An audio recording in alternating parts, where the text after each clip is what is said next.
This is Democracy Now! I'm Amy Goodman with Juan Gonzalez. Today is May Day. As we continue our coverage of Palestine solidarity protests on campuses nationwide, we go to USC, University of Southern California, where graduate student workers and some 3,000 research assistants, teaching assistants, and assistant lecturers recently won their first-ever union contract. This week, the union filed an unfair labor practice charge to end campus militarization and to drop charges against students and faculty taking part in the protests. We're joined in Los Angeles by Margaret Davis, president of the UAW Local 872, sociology PhD candidate, teaching assistant at USC. Welcome to Democracy Now! Can you talk about the unfair labor practice charge with the National Labor Relations Board that your union has filed against the university and the 6 violations you allege must be resolved, as well as your union victory? Yeah, absolutely. So we filed an unfair labor practice with the university within the last week because of, the rampant violence that they inflicted on our workers while they were engaging in peaceful protests. And we think that's a violation of the National Labor Relations Act because it unilaterally changes workplace policies by bringing in, the Los Angeles Police Department to summon workers from their workplace. They also instituted a number of, new workplace practices and requiring that people show IDs to enter campus and closing entrances to campuses that are closest to our metro stations on campus. And we also think that it was a clear act of retaliation because people were engaging in pro-Palestinian free speech, which they have a right to. So we think that these are clear violations of the National Labor Relations Act. And, this is just one way that we can enforce our protections that we won in our, first ever union contract for research assistants, teaching assistants, and assistant lecturers at the University of Southern California.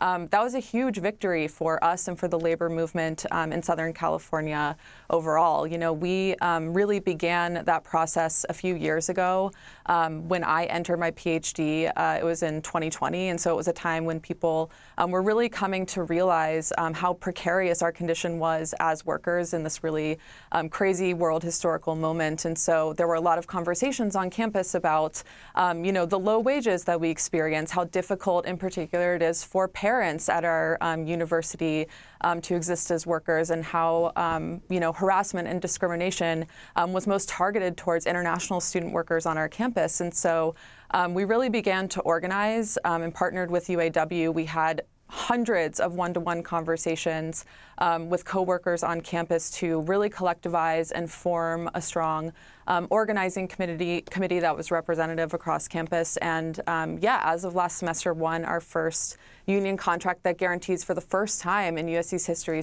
annual wage increases every year, that guarantees stronger protections against harassment and discrimination, institutes childcare and dependent health care funds for parents. And so we see the enforcement of those rights and those improved benefits as certainly connected to the fight that's on the ground now to free Palestine and the genocide in Gaza. And Margaret, you were on campus last week when over 93 USC students and community members, including 5 members of your union, were arrested. Can you talk about what you witnessed and how students in class are dealing with the encampment?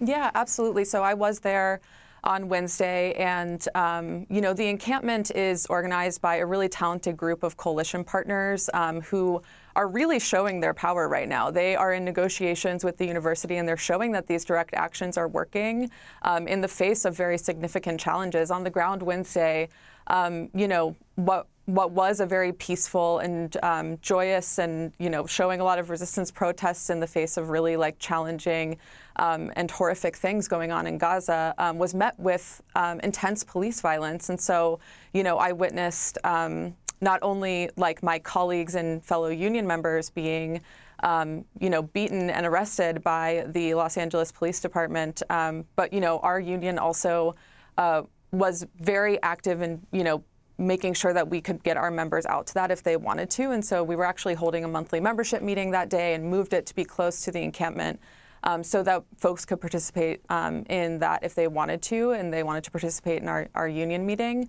And so, the union was actively endorsing this, and we have been, doing so since October, putting out statements for, an end to the genocide in Gaza. And It was really wild to see what happened on campus as a result of people expressing their rights. And it was also a really telling moment for what building the collective power of our union has accomplished. We were able to, institute really quick jail support measures for our own union members who were arrested. We were able to be there for them at the end of the night when they had, really experienced something quite horrific.